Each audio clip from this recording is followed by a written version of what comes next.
again. So I just asked the organizers if I should get started, and they said, yeah, it's your show at this point. So welcome, everybody. Welcome to everybody who's joining us today. My name is Mary Riley, and it is a great pleasure to be your MC this morning. And this is where I'm going to calm my nerves. I just want to say that as a grateful member of the Recovery Fellowship, for me this is a genuine honor to be a part of the event that celebrates all of you and the people who play a role in changing the lives of so many people, so many families, and by extension, so many communities. So I just want to start off by saying from the bottom of my great big heart, a great big thank you to the folks who invited me here today to help host the awards. Also, maybe we could just take a quick second. That lunch is delicious. A big thank you to the staff and the folks in the kitchen.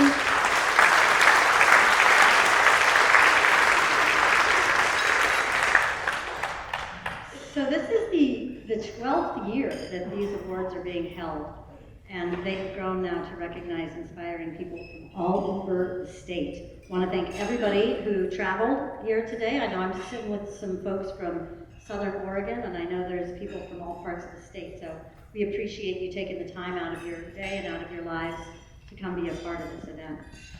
What I'd like to do now is welcome up Pete Kearns and Kevin Graves. It was 50 years ago that their dads, Sam Graves and Dr. Tom Kearns, were putting the finishing touches on what is now Serenity Lane. Pete has been the president and CEO of Serenity Lane for the last 3 years, and many of us, of course, know him as our former police chief here in Eugene, and also chief of staff with our local St. Vincent de Paul. Kevin is an interventionist with the There Is Hope Interventionists. So Pete and Kevin.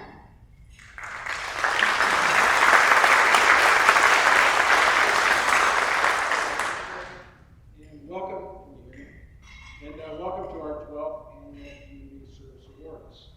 I'm Pete Kearns, and you just heard that I'm up here with Kevin Graves. And almost 50 years ago, our dads worked together to start Serenity Lane. And we'll be celebrating our 50th anniversary in May of 2023, just a few months away. What Kevin and I would like to do is just give you a little bit of the story of the early days of Serenity Lane, which today has served more than 67,000 people.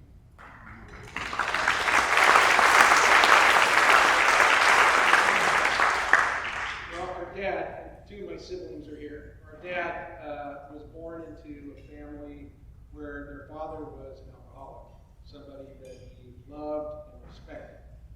And tragically, when he was very young, his mother and his two brothers both died of diseases that they would survive today.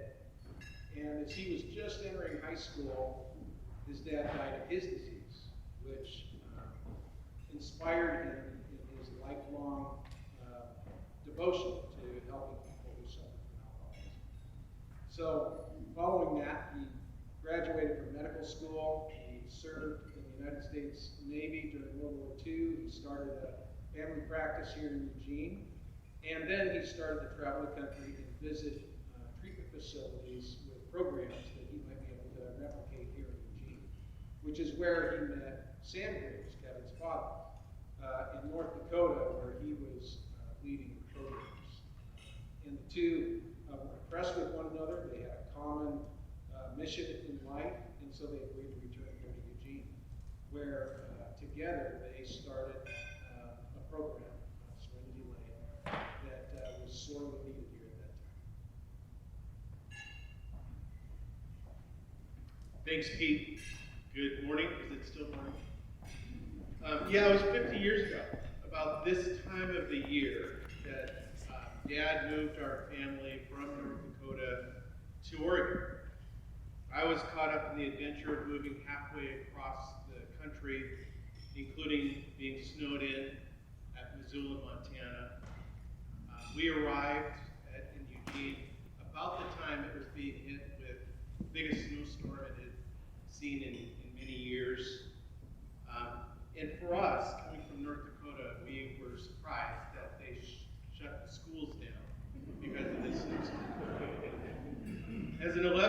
sixth grader, I was not aware of the huge risk my parents took. Dad was drawing no salary, obviously had no guarantees. My sister Kelly, and I'm here with two of my siblings as well. Kelly remembers at least one time the Catholic Church helping us pay our bills. As a kid, I fondly remember the glow of those early days of having moved to one of the coolest places I can imagine. The big city, home of the Kamikaze Kids, don't know if you remember Ronnie Lee, and the comparison to North Dakota, warm winters. We couldn't believe being able to go outside, play football without our coats on Christmas Day. How cool is that? I remember helping clean out the old fraternity house Serene Lane purchased of the salvaged dorm wardrobe that was a fixture in my parents' garage for 45 years. The excitement of launching something new and pursuing a dream of making a difference was palpable in our home. And I believe that the essence of that excitement, anticipation, and dream lives on at Serene Lane. It is potentially recaptured every time a new patient is admitted. I've never formally worked for Serene Lane, but I have appreciated their pursuit of excellence. Over the years, I've proudly observed how Serene Lane has become a regional force of influence in the industry. Their priority of recognizing and honoring contributors to the field is an example of being a valued community partner and resource.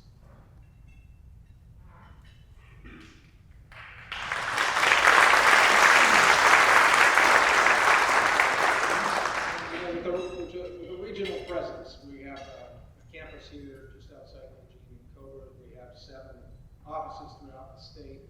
It feels appropriate to us that we host this, and we consider it an absolute honor to have all of you here to celebrate the incredible work of so many people working in this field. So, thank you, Mary. We'd like to get on with the awards. Thank you so much, Pete and Kevin. So yeah, let's get on with the awards. Although I do want to just comment about that amazing history that both of you guys, and then moving from Montana to a place where they're going to close the schools because of snow. Things that are familiar. So I would now like to welcome to the stage Michelle Massingale. She's case manager at Pathways Girls Program with Looking Glass. Looking Glass is a youth services provider here in Eugene. Michelle is going to be presenting our first award of the morning, and that is the Addiction Professional Award.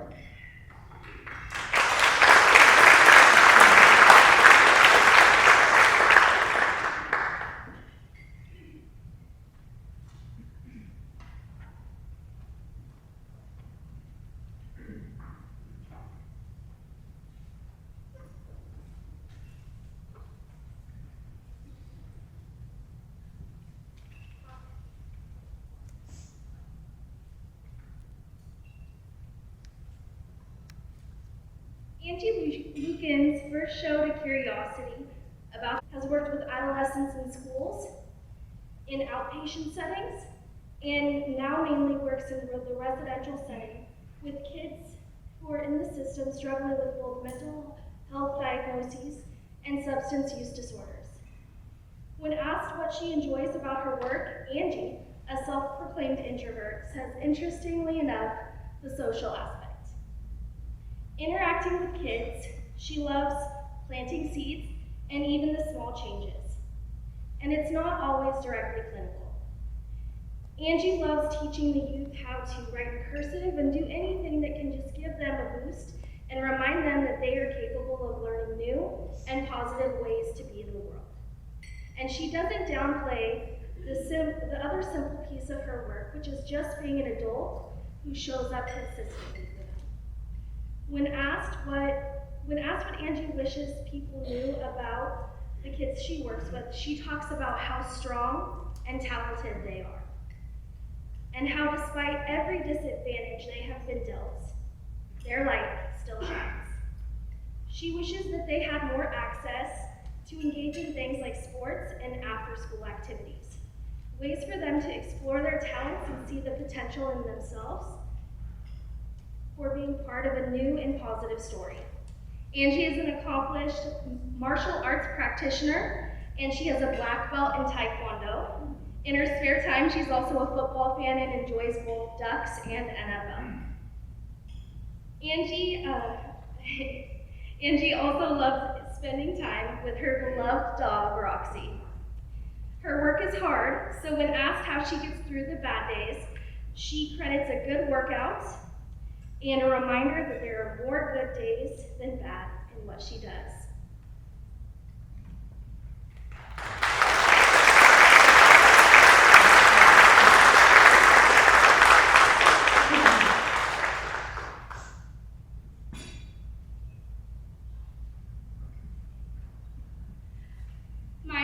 Sorry guys, I'd like to present Angie Lukens.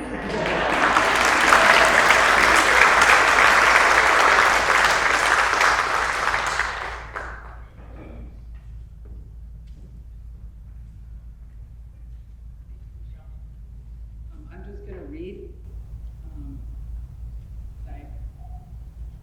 I'd like to thank Serenity Lane for hosting this event and giving us a space to see each other and honor what we all do. Sal Cantu, who nominated me, and anyone else who may have spoke on my behalf. I'd also like to thank Looking Glass. I remember in the early years having a lot of what have I done moments.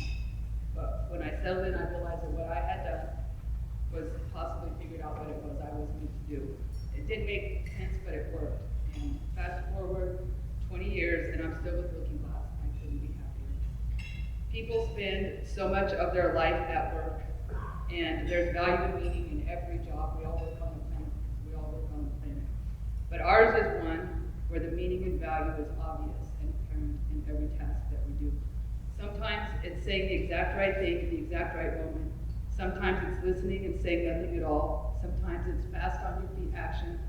Sometimes it's just sitting still with someone. But what it always is showing up, being present, and being mindful. And that's what we all do every day. Anyone who knows me knows I'm all about the comeback in people, or the get back ups in people. My passion lies in the journey more than the destination. It's cool where you are, but I want to hear about how you got there, because that's where strength is built, where character is built, and where people are built, in the comebacks and the get back ups. I work with adolescents. So given their age, many are just embarking on what might be their first comeback, because all they've known is the dark. And I'm fortunate to be a small piece and a small part of shining a light for them and motivating them to it and through it with a timely implanted idea that something else exists that they've never known or even thought possible. There are many other pieces and parts involved in that process. It's all of us, it's all of our programs, and all of the people involved in keeping it going. And it's all of our family and friends, because they're the ones that prop us up, and they're the ones that sit still with us in those moments, and sometimes without asking, understand that we don't want to talk at the end of the day. And they're the ones that shine the light for us so that we can keep doing this work. So thank you to all of them, thank you to all of you, and thank you again to Looking Glass for Irene and Michelle. Thank you.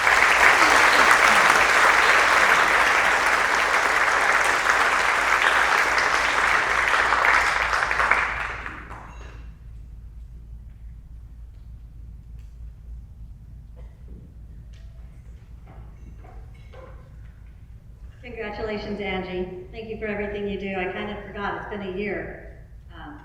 I'm going to be tearing up constantly while people are talking, because I just think it's amazing the work that people do and the transformations that you're a part of.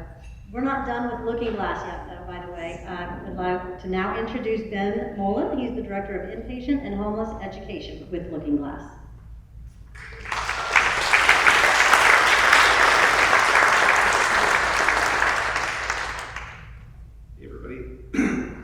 My name is Ben Moline.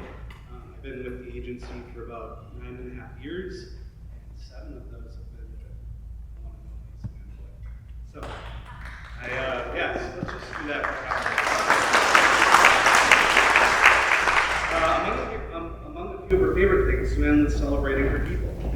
her story, you wonder how there's ever enough time for such a thing. Her people are her many friends, co-workers, family, children, and one grandchild. They're also all the youth she has helped while working as program manager at Looking Glass's inpatient program for teenagers who are battling substance use disorder and mental illness. Sue Ann celebrates the inherent goodness she knows lives inside them, and the smile that shines through the kids who come into her care with the hardest of shells. She celebrates them every day. Sue Ann's journey in this work began with studies in criminal justice. She had a tough time of her own during her younger years and knew she wanted to make a difference in a system that often felt too punitive to be effective. Sue Ann wanted to be a part of the solution of finding a better way to serve these youth. After finishing school 7 years ago, she applied on a whim to Looking Glass and was hired for an entry-level position, which was being an on-call staff. Now she's a program manager. In normal times, she can serve up to 20 kids, but for now, it hovers around 9, which is a byproduct of the pandemic. During those 7 years, Sue Ann was also raising her own children and using both experiences to reflect on parenting, environment, and how to be the best mom she could be to all, whether as an actual parent or as a stand-in for teens who had never had a mom in their life. When asked what she wishes others knew about the kids she works with, she says they are so much more than they are on paper. She believes that they deserve a lot better than what they have been given, and that they are the products of their environment. Their needs cannot be fixed with money. What these youth do need is compassion, empathy, patience, kindness, and love. Most of all, they just need a chance. Sometimes a second chance, sometimes a third chance. On the hard days, Sue Ann calls friends who do the same work, those who understand what the hard work looks like. For Sue Ann, though, it's the smiles and celebrations that keep her going. In her spare time, she loves being outside and going out to eat. Her joy is infectious because, according to Sue Ann, she loves everything about what she does. Let's give it up for Sue Ann.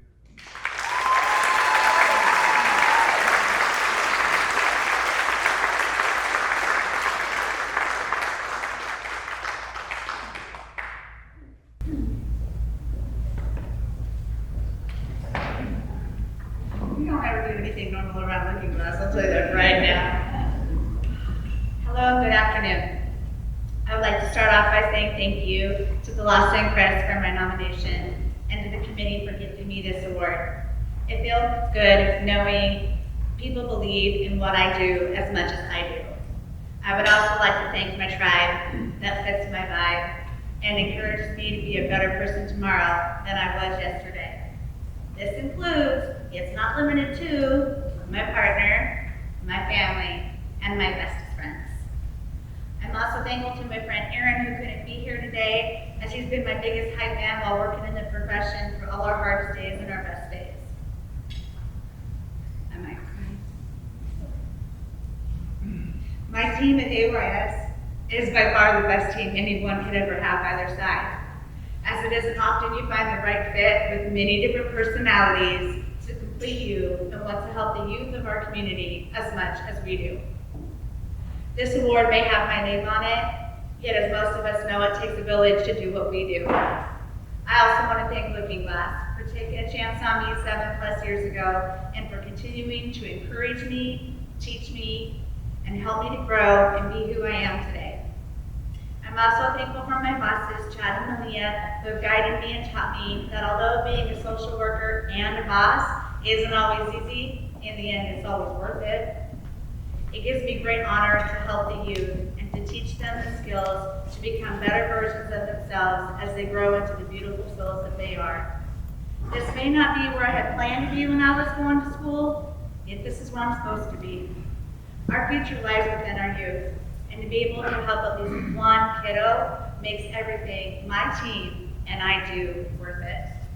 Through all our tears, laughs, good times, and in bad, Looking Glass AYS honors the community and the ones we serve with pride, empathy, and acceptance. Again, thank you to everyone. Truly humbled and grateful.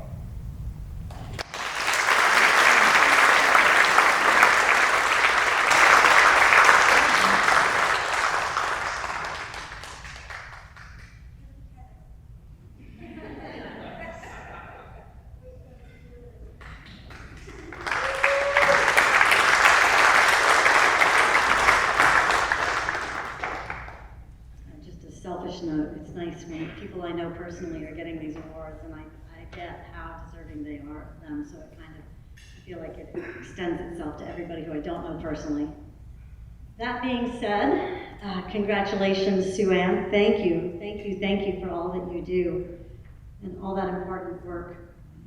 It is not easy work. I would like now to welcome again Pete Kearns back to the stage. He is going to present our Emergency Services Professional Award.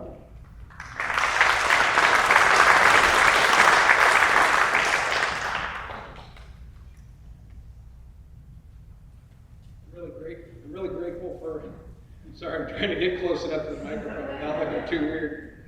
I'm really grateful to be introducing you to our next awardee, because there are a few roles in society that really appreciate how harmful the effects are of substance use disorder to individuals, to families, to neighborhoods, and to communities. Few roles unlike that of a police officer. When I was the police chief in Eugene, there was a chief in Massachusetts who made national news from his small police department because he promised everybody in his community that anyone who showed up at their front counter asking for treatment would get it without any risk of being arrested for any active arrest warrants or arrested for anything illegal that they may have in their person. He knew that by getting a person into treatment, they could invert that equation and convert that person who was struggling into someone who was contributing. And so for that reason, I'm very grateful to be introducing you to Medford police officer Bob McCurley. Officer Bob McCurley always knew he wanted to be of service. As a young man, he joined the Marines out of high school. That was followed by a stint as an officer in the Army National Guard, during which he joined the Medford Police Department. Today, he is on the livability team, working directly with the houseless population living in the area of the Greenway, as well as in the local shelters and public camping areas. Many of the people he works with on a daily basis are active in their addiction. A big part of his job is escorting service providers into the area with the hopes of connecting residents with the help they need in order to have the potential to change their lives. While Bob knows one of the things that would help these folks the most is access to low barrier treatment. Often what they need first, though, is on the basic human needs of food, shelter, and safety. But most of all, they need hope. Bob understands how they feel. A few years back, following a series of unfortunate events in his own life, he came to the realization that he too had become hopeless. Luckily, he was in a position to receive help, and today his service is driven by another force. His own recovery is now certified, Bob is now certified as a peer support specialist. This is just remarkable that a police officer has become a peer support specialist, and is on his way to receive further certifications to provide drug and alcohol and mental health counseling and support. It's not easy work. Bob knows that on many days, his main objective is simply building trust with the population he works with. In his own recovery work, his network of helpers has grown, allowing him to take stories of hope out into the community. Things are improving, and more people are getting connected to the help they need. Bob very graciously credits his ability to show up in this way to those who have stood by him and challenged him in his own recovery, his wife and his sponsor. He knows the importance of self-care and prioritizes time for the things that fill his cup, which include cooking, riding his Harley, and enjoying the great outdoors. So it's my honor to introduce you to Officer Bob McCurley.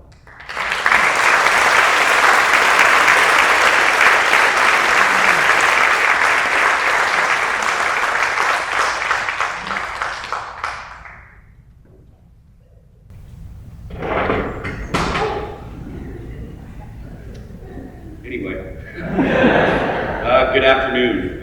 I'm truly honored and blessed to be here. I'm so appreciative of the life I have today. There's actually a story behind this picture. A couple weeks ago, I was hunting with one of my sons, and unfortunately, I just missed a really nice buck. And I was beating myself up, and a few minutes after that, I actually stopped and I prayed. And I thank God for the opportunity that I have today, that I didn't used to have. And I got to talk with my son.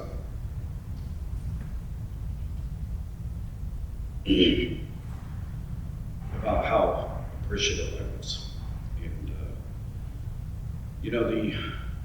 the way my life is today could not be more different than the way it was. And I have the opportunity through my employer that I was able to, a little over 3 years ago, start outreach at our department and taking community partners out. And the one thing I try and do every day is give them that little bit of spark of hope. They are surrounded by darkness. And the population I deal with is the homeless, mentally ill, addicted.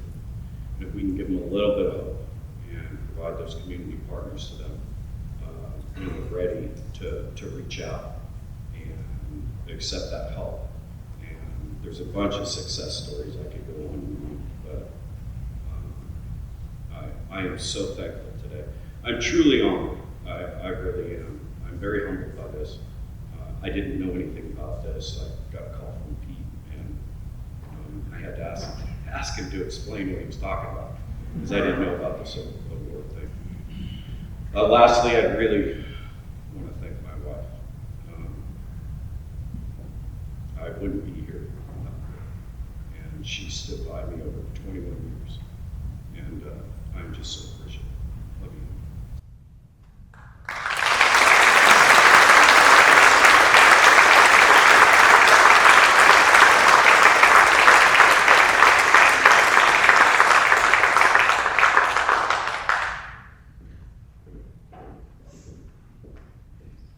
Congratulations, Officer McCurley. Medford is definitely lucky to have you, as is your family and the community as a whole. That's a remarkable story. At this point, we want to just pause for a second and say thank you to the sponsors this morning who are helping make this happen. Thank you to Gold sponsor, KEZI 9 News. Silver sponsors, Columbia Bank, USI Nepenthe Lab Services. I should have gotten a pronunciation on that. Hopefully I'm giving them their dues. Also 4D Recovery. And a great big thank you also to our presenting sponsor. That would be Chambers Construction. Dave Backey, President and CEO, is now going to come up and say a few words.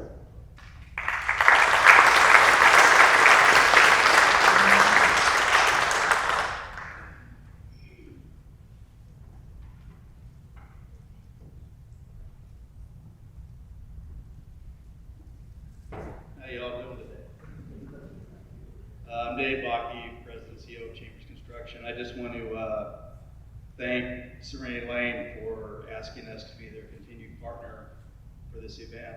We have partnered with Serene Lane for a long time, and for me personally, if it wasn't for Serene Lane, probably my best friend would not be here today, still being my best friend. So for me, it cuts pretty deep. We all have friends, family, employees that have had issues with addiction and other issues. And for me, what you guys do, what all the people do, is really amazing and tremendously hard work. And it's really appreciated. At Chambers, our tagline is building what's important in people's lives. And I would say today, this is really about all the people in this room and the good they do and the good they continue to do. And I just want to thank you for letting us be part of it. So enjoy the rest of the program.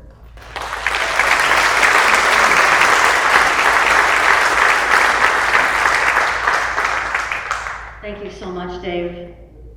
Your support helps keep this important work moving forward. Now, for those of you who are local to Eugene, this event might be a familiar staple over the past decade, having recognized those in our community, usually with a large breakfast. But as we all know, this work is being done all over the state, and that is reflected in this year's award winners. So to present the first ever Serenity Lane Regional Awards, I'd like to welcome another familiar face to the event, and that is Mike Jorgensen.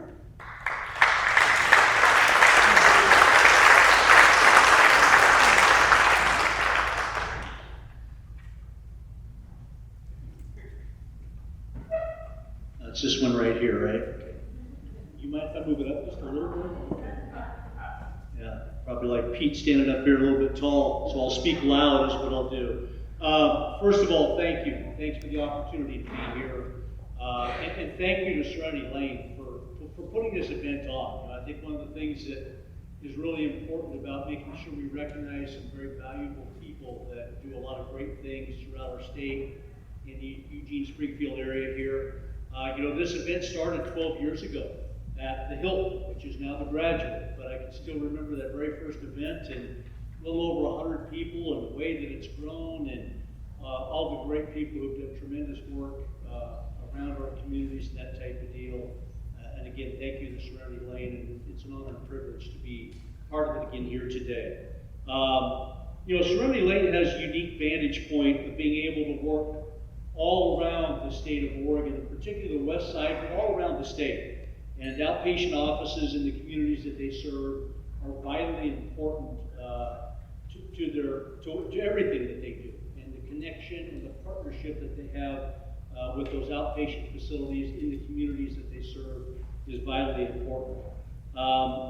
As such, Serenity Lane's outpatient staff wanted to make sure we recognize people and the organizations in those local communities. They're really important players in the battle against substance use disorders, and so we want to make sure we recognize a few of them here today. There's a couple of people that are not going to be here on this list, but I'm going to name them off in order so they can come up and get their award and make sure that we get your picture before you get all done here. So please help me welcome them all up to the stage. First of all, from Albany, John Clifford Phelps with Second Chance Shelter.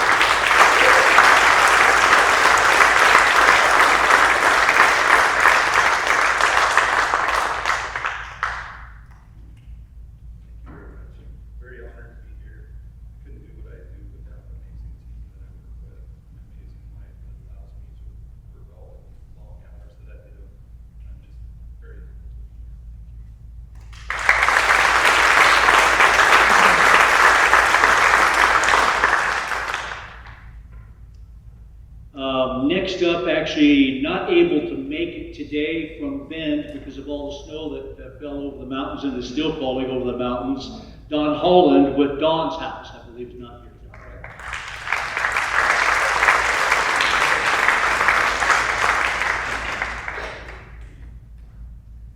Next up from Eugene, Gail Frunz with University of Oregon Health Center.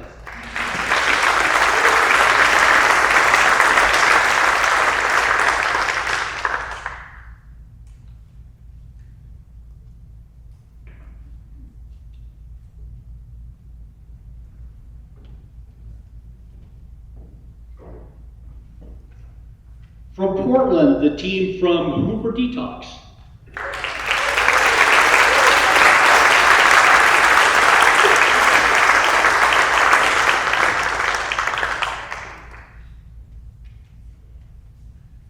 From just south of here in Roseburg, Mandy Rigsby with Umpqua Health Alliance.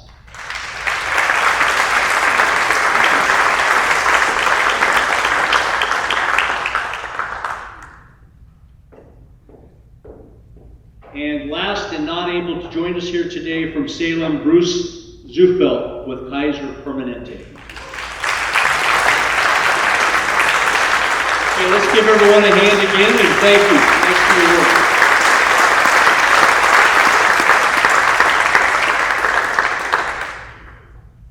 Thank you so much, Mike. And also our regional award sponsor, thank you, St. Charles Health System. And congratulations to all of our regional award winners. If you're sitting near them or you see them afterwards and you get a chance, you can learn more about them and the work they do in their programs. I think everybody here is pretty good about introducing themselves and getting to know each other. And it's inspiring to see how much work is being done around the state. I'm really glad about the way they set up at least our table. I get to meet some people that I wouldn't normally have a chance to converse with and get to know. So at this point, I want to welcome to the stage Sarah Spofford. She's going to share remarks from Dr. Andy Mendenhall, the CEO of Central City Concern, who's going to then introduce our Healthcare Professional Award.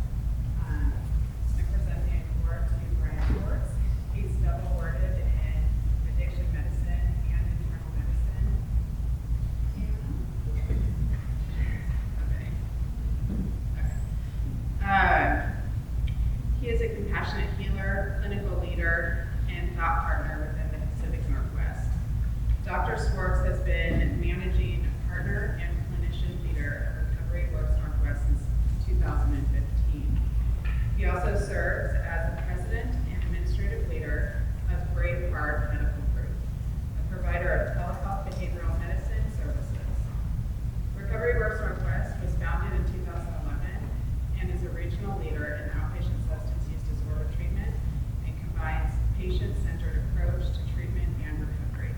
Recovery Northwest, Works Northwest, and Dr. Schwartz are pioneers in creating access for medicine to support recovery for the Medicaid population and others who need these services. To scale at a time when behavioral health continuum was slow to adapt to the clinical best practices, which included the utilization of medications, all types, to support patients in their recovery journey. Dr. Schwartz's leadership led him to start an inpatient addiction medicine consultation service with Adventist Healthcare, which he and his team staffed from 2019 to 2021. This service helped hundreds of patients, often admitted to the hospital for complications of their substance use disorders, stabilize, remain in the hospital safely, more comfortably, with a compassionate, caring team of folks to continue their substance use disorder treatment on the back end of their stabilization and hospitalization. Working in this field is not for the faint heart. It is also so challenging because we know not everyone survives this disease. Dr. Schwartz brings the deepest compassion, commitment, and universal positive regard to his patients and his staff. His spirit of service to those who need this type of compassionate care, loving acceptance, defines a gold standard for how to engage folks in this work and the world more broadly. It is our deepest feeling of privilege that Central City Concern has the opportunity to say these words and support our colleague and friend, Dr.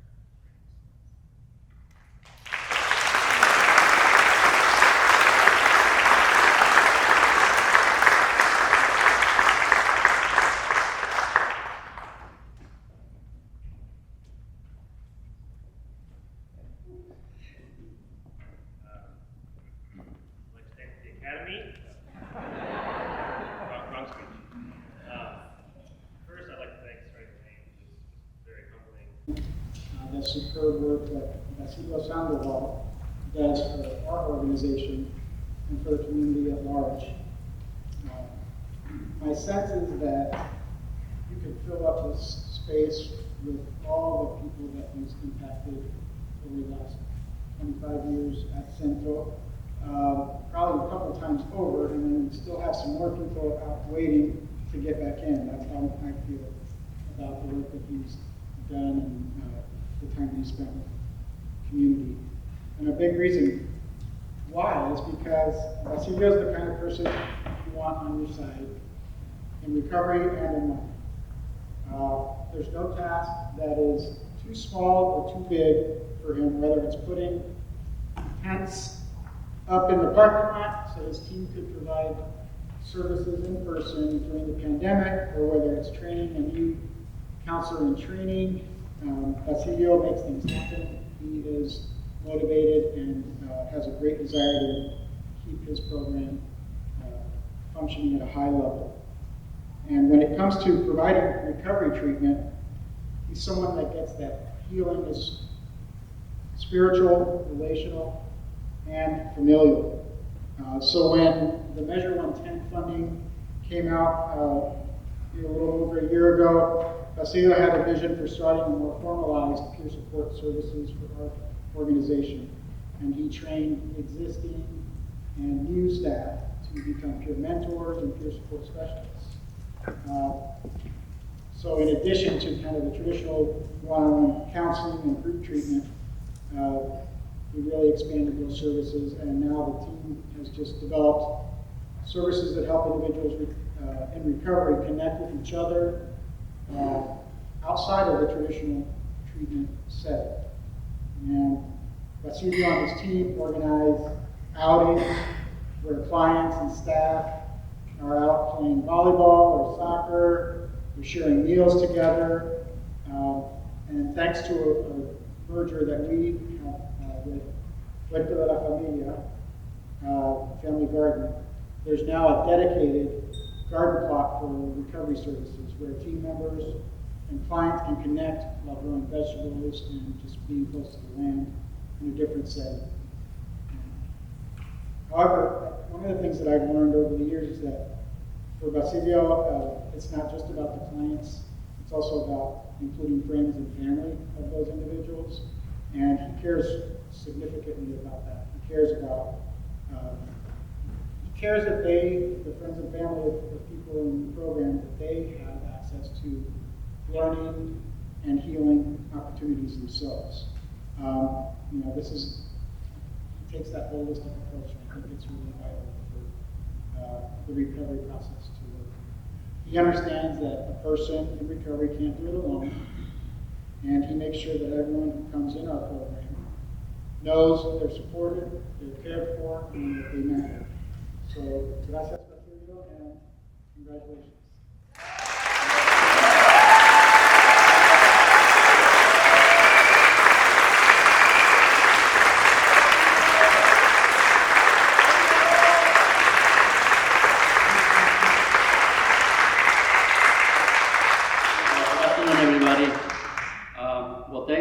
First I'm going to thank God for the privilege of being here today to receive this award. And I want to thank Irene for hosting this award. I also want to thank my family that they've been there all along throughout the 25 years that I've been working here in this community. I also want to say, I want to thank my mentors, which is Dr. Paul Steyer and Ricardo Olalde, that they've been my pillars. And my amazing team at Centro Latino Americano, working together for all the support. And I think that I'm really humble.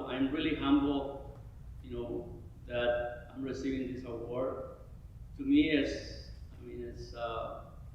working for 25 years with this community. It's something that is so close to my heart that just by having the privilege, that's all I needed. But this is, whoever decided that I was to get this award, I want to say thank you. I'm really humble. Thank you very much.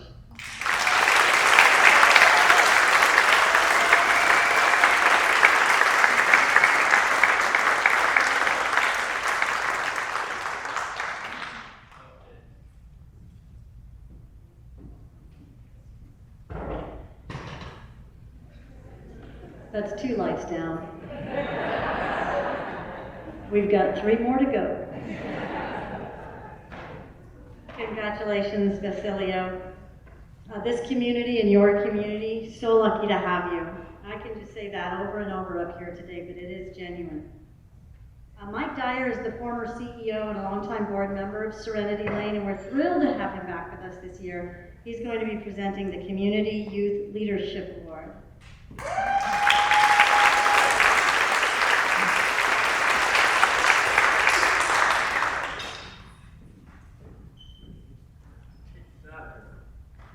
How's this? Welcome everybody. Good afternoon. It's great to be back here and see all of you. I was told I only had 20 minutes to introduce Sharon Dircy Martin.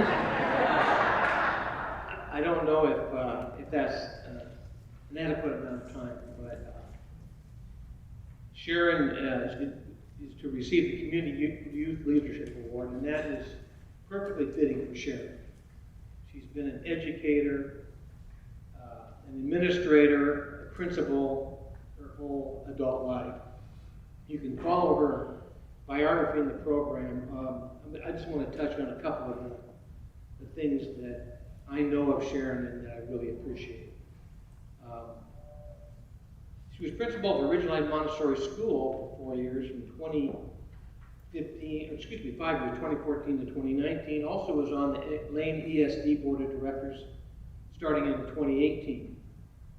And her passion has always been to create a community in her classroom so the kids feel part of, not apart from.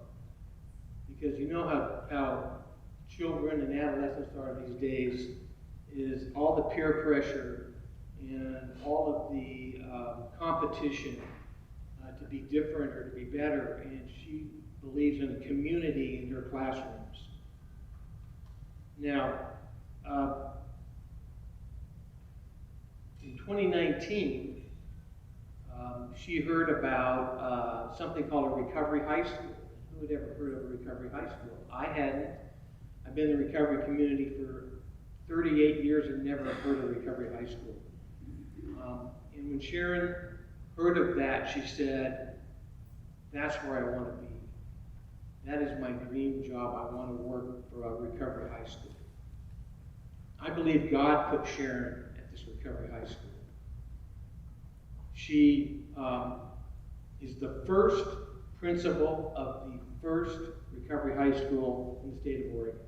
And there'll be more. I'm convinced.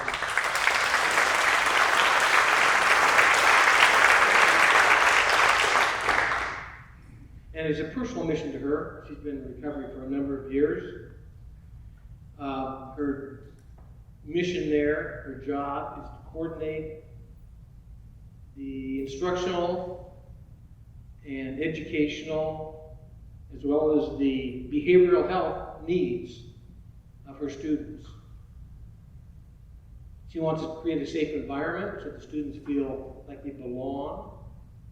And what's great about a recovery high school is that the peer pressure is around recovery, around abstinence, not around drinking and using drugs. And so it's a healthy environment. She wants to have a loving community for her students. You can break that cycle. She wants them to live differently than they have been living. I know that she's very humbled to receive this award because I know Sharon, and she's a very private person with no ego. And she says, all I do is show up. Well, you know, suiting up and showing up saves people's lives.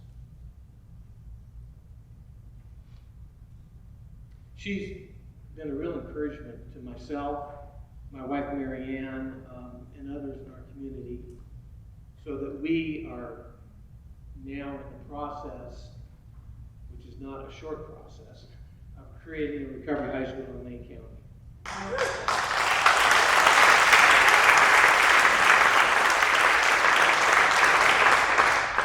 She has been a great mentor to us, a role model for us.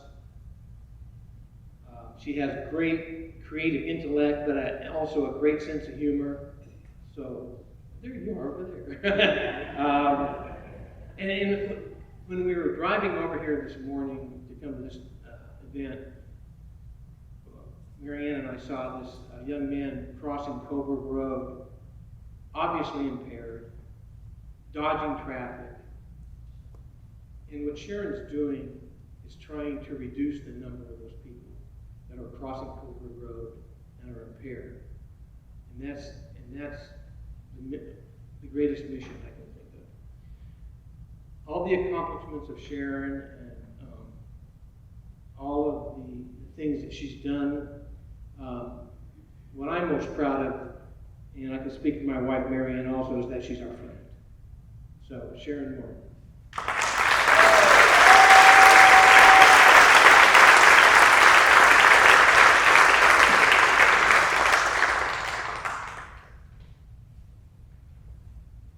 We recover in community. That's the first thing I want to say, and I feel like that's what this whole event is about. So I spend every day with a community of adolescents who are courageously learning how to live without substances in a recovery high school. And most days, I can't believe that there's such a thing as recovery high schools. It's just amazing to me. So for people out there in the audience who are in recovery, for how many of you did you just go off the rails during adolescence? That's what happened for me.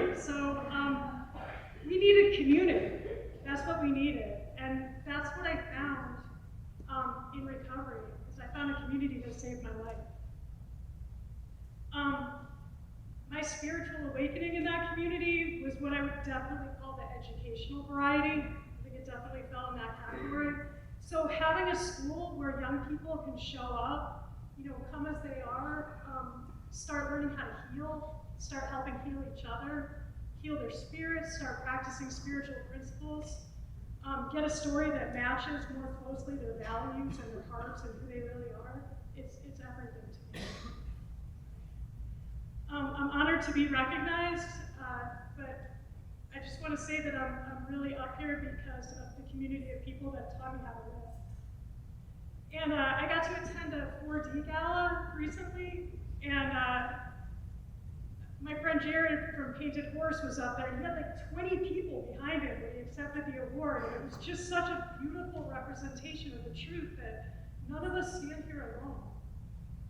We need everybody behind us. And so I just want to thank all the people that are here with me in this room, but also the recovery school staff, the students that show up for each other, knowing that something different is possible, all the recovery school people across the country that I get to talk to that are doing the same work, and dealing with, some of them are dealing with students dying from fentanyl, and they're just showing up and doing the work all the time.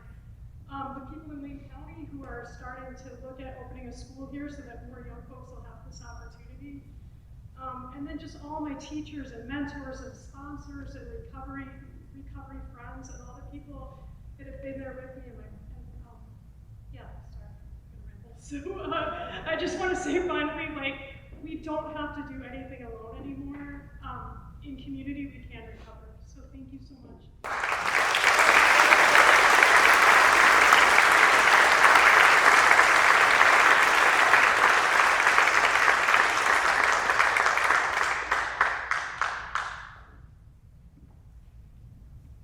Thank you so much, Sharon.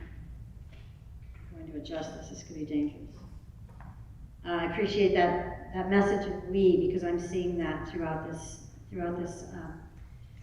luncheon.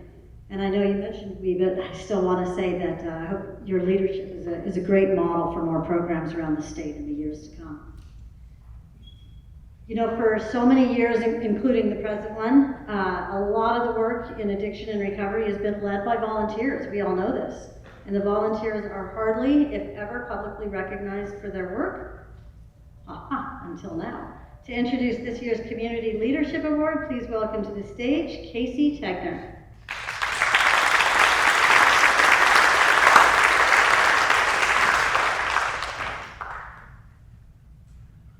Good afternoon now, right? This afternoon? I have the pleasure of sharing about Butch Weichel. He's a ministry leader at Hope Church Celebrate Recovery in Albany. This is a very well-deserved award. I met Butch and his wonderful wife, good friend Jenny, when they came to CR 8 years ago.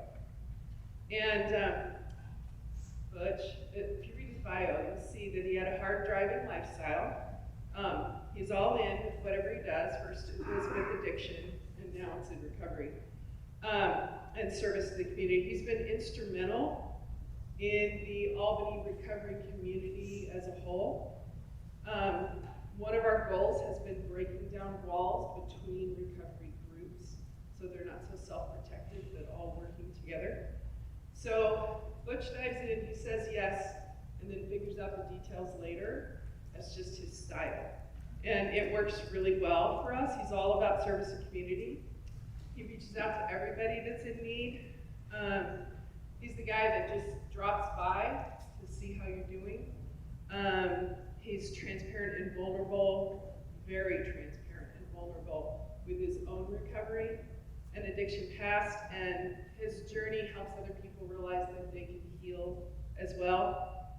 He became the ministry leader at our CR group with very little warning or preparation, and that's a position he still holds.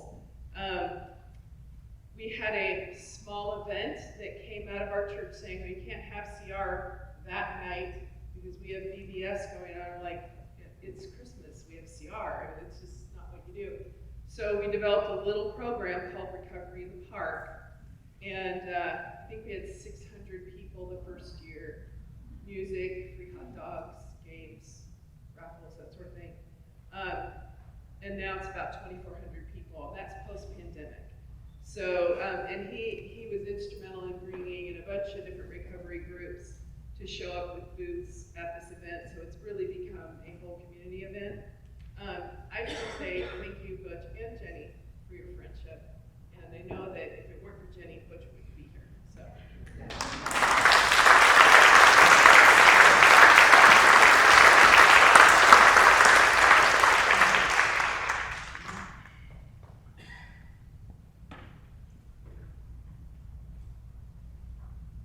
Raise the mic up a little bit for me. Hi guys, how are you? See, that's what it is for me. First off, I just want to thank God. I didn't know God before I came into Serenity Lane. And there was a guy named Dwight that introduced me to a God that I know today. Definitely my higher power.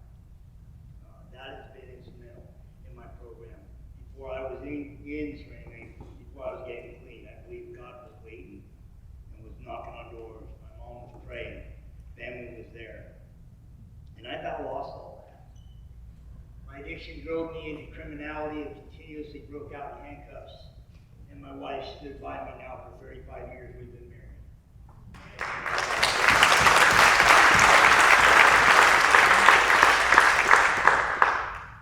There's so much about recovery that a lot of people just don't understand. And see, this thing, the addiction, is really a symptom of where the underlying stuff, I believe, that happened to us in our past, or this inability to be able to connect with people. This distracted me from the life that would have produced a great person. And now, since I've gotten into recovery, I became that great person. My sister, one day I called her and I said, Jan, you wouldn't believe it, I'm this new guy. You know, I really feel like I'm alive today, and there's something good in me. She says, you know, that is not a new person, that's the old you coming back. So, it isn't about me, I believe that. It's about a community of all these different programs that you heard here tonight, and a whole bunch of others, the OSCA programs, the guide gear, the different facilities, Teen Challenge, Serenity Lane. Like Casey was saying, it isn't one program put together, it's all programs coming together. And that comes from community. So I've been able to change little pieces in my life and not just my addiction. Today I'm living a lifestyle that me and my wife are like getting little kids remarried again. I truly appreciate that. I'm not done yet. I've got more to do. I still struggle here and there. Things happen, and it could have and used to take me off on a course and I'd head down a bad road. And today I know that I don't have to head down that road. That's the biggest thing that I've learned through Serenity Lane, through a program, through the 25, 27, 31 days of building a normal habit, or finding a way, a team, and a place to keep me from going back to those avenues. So I thank you again and again. I thank Serenity Lane. I thank the many people at Serenity Lane and the people that are still there for me. Patrice, and my ex-sponsor Brad, my counselor Brad, and all the alumni that are involved. I thank the program of Celebrate Recovery, the team players that are involved in that. The word leadership doesn't mean you're going somewhere and you're just walking somewhere. You get to produce something that happens from going in a direction that other people see and believe in and follow. And that isn't because of just me, it's because I followed somebody else that led that direction that I wanted to go. So I thank you for being here tonight. I thank every one of you for giving me this award. I'm totally humbled. I thank you so much. God bless you.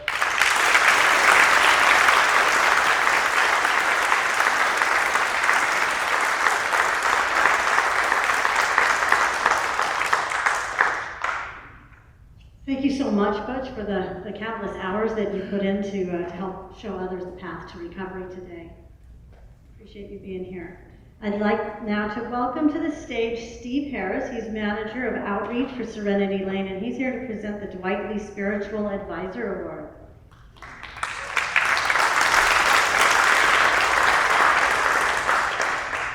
Hi, everyone. Glad to be here. Phil Oliver was born 40 miles south of Akron, Ohio, the place where Alcoholics Anonymous began. It was the same month in 1939 that the book Alcoholics Anonymous was published. Is that odd or is that God? For the past 24 years, he has been the spiritual caregiver at Hazelden, Springbrook, and Newburgh. He has cut back part-time, however, you would never know it by his enthusiastic face. We have participated together in 12-step meetings and retreats. We've enjoyed coffee together at McDonald's with his books spread out all over the paper as he studies for his new lesson that he's working on to share. He does all of these things with the zeal that one more patient may find the hope and joy of recovery. Phil has spent a lifetime studying religion, our religions, spirituality, and how it applies to psychology, therapy, and human behavior. His counsel, both group and individual, nourishes souls. He inspires. Ask just about any alumni at the Newburgh campus about Father Phil, and the response will be something like, I love Phil. He helped me unconditionally. I'm honored to introduce and recognize this year's recipient of the Dwight Lee Spiritual Advisor Award, Phil Oliver.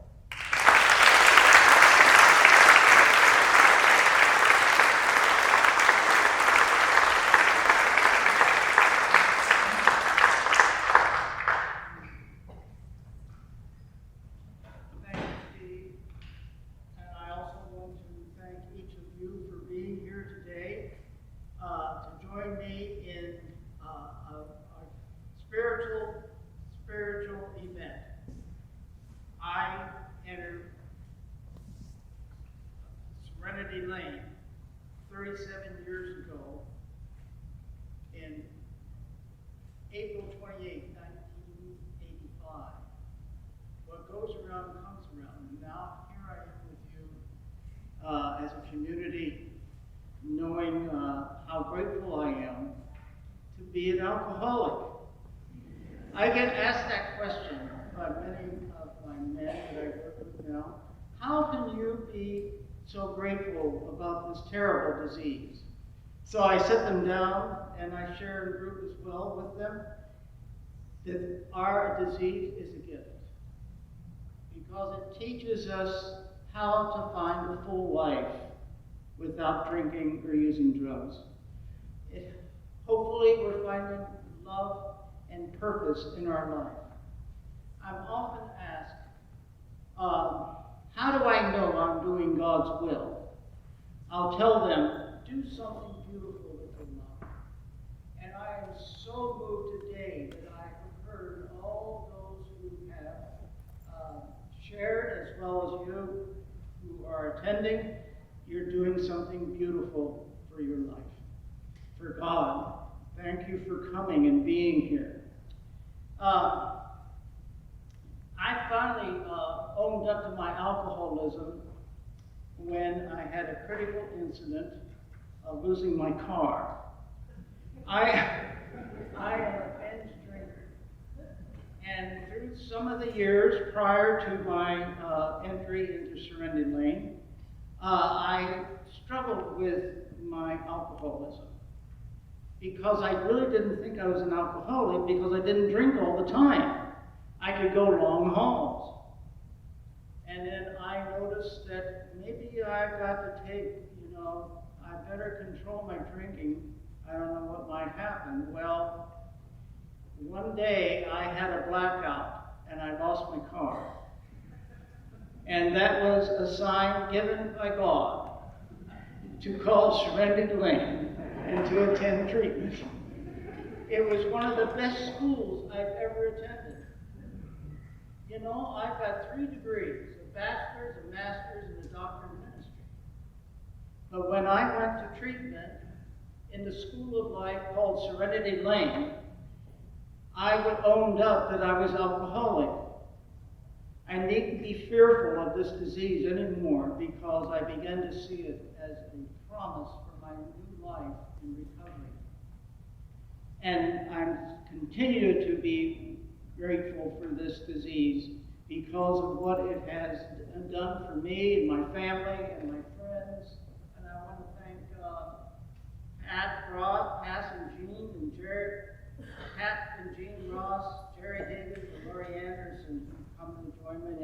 you, Steve, for sharing, and thanks to each of you.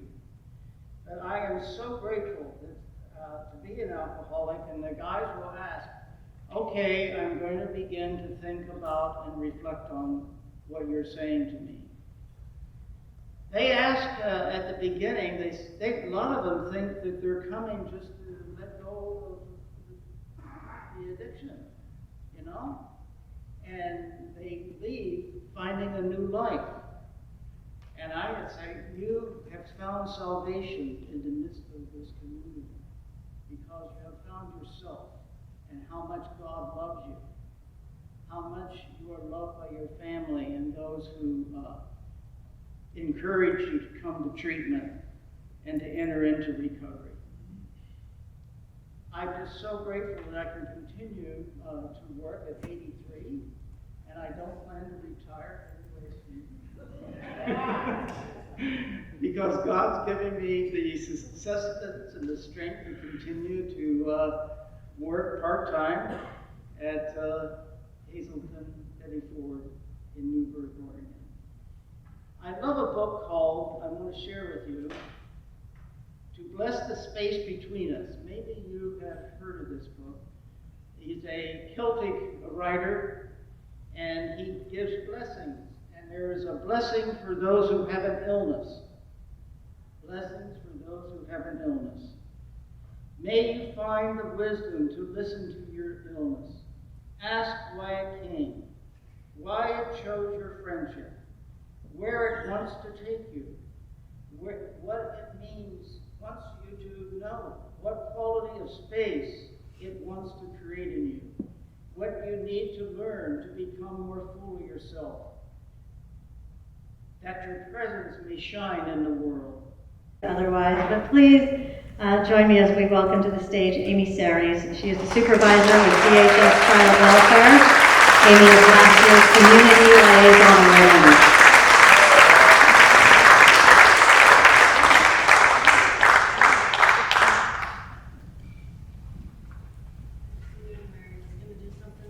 Good afternoon, everyone. I am absolutely honored and thrilled to be here today and to be among all of these amazing people. I am especially honored to get to recognize and present the awards for our unsung heroes.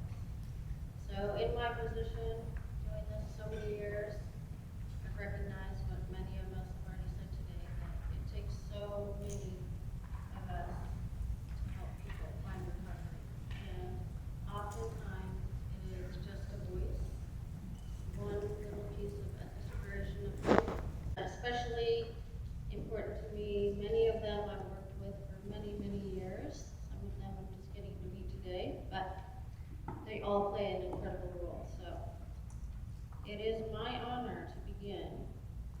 I'm going to start with Abby Schmidt.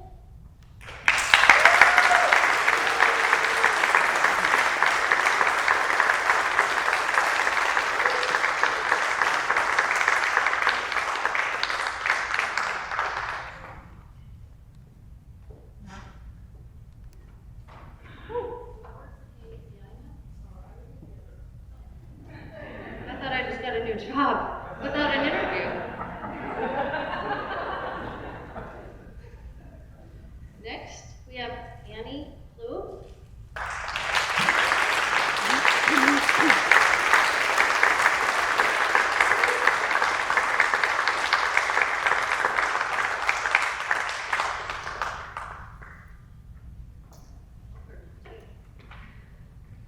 We have two, next up we actually have Joshua Jordan.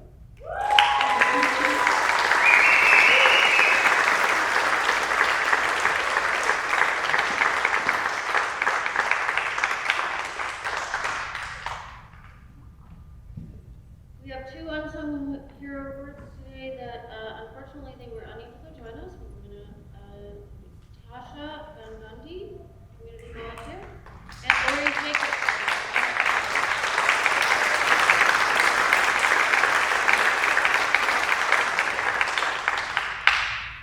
Next up, we have Robin Matsumoto.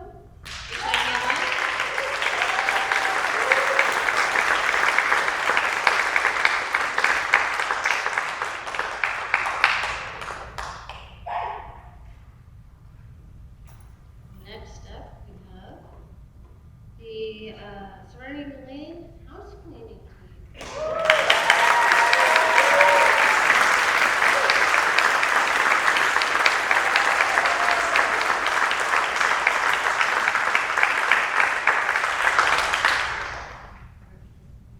Next, we have Gabe Defani.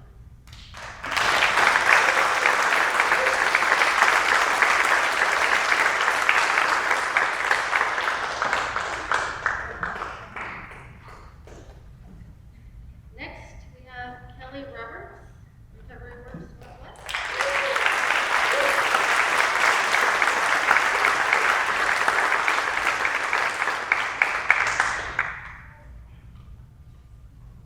Next, we have the person that is always helping me out, always responding, Kimberly Brown.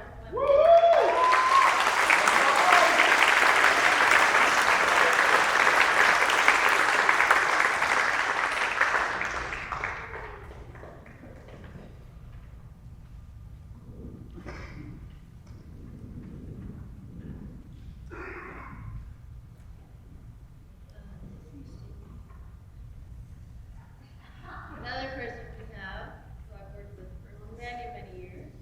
I'm honored to be able to be here for this. Mary Gerard.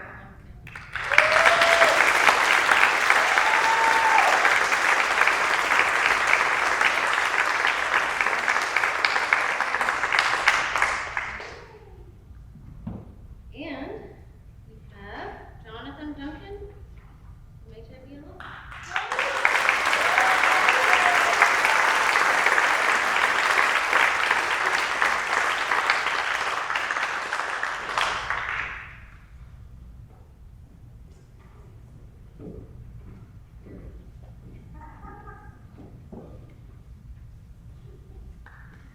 Try to get her to give a speech, but.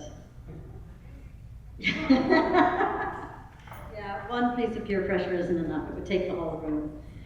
Thank you so much, Amy. Congratulations to all of our unsung hero winners.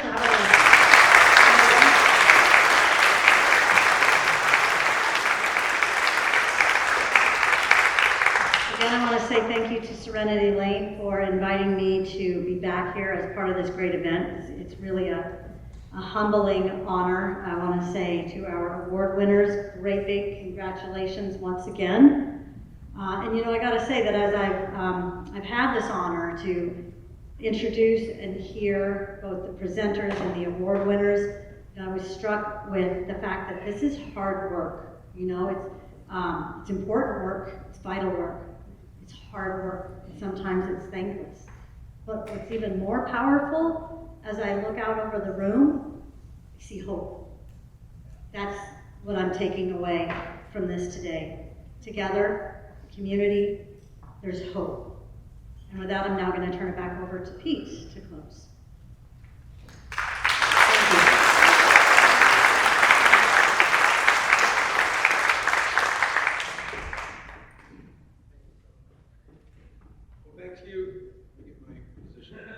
Thank you once again for being here, everybody. Safe travel.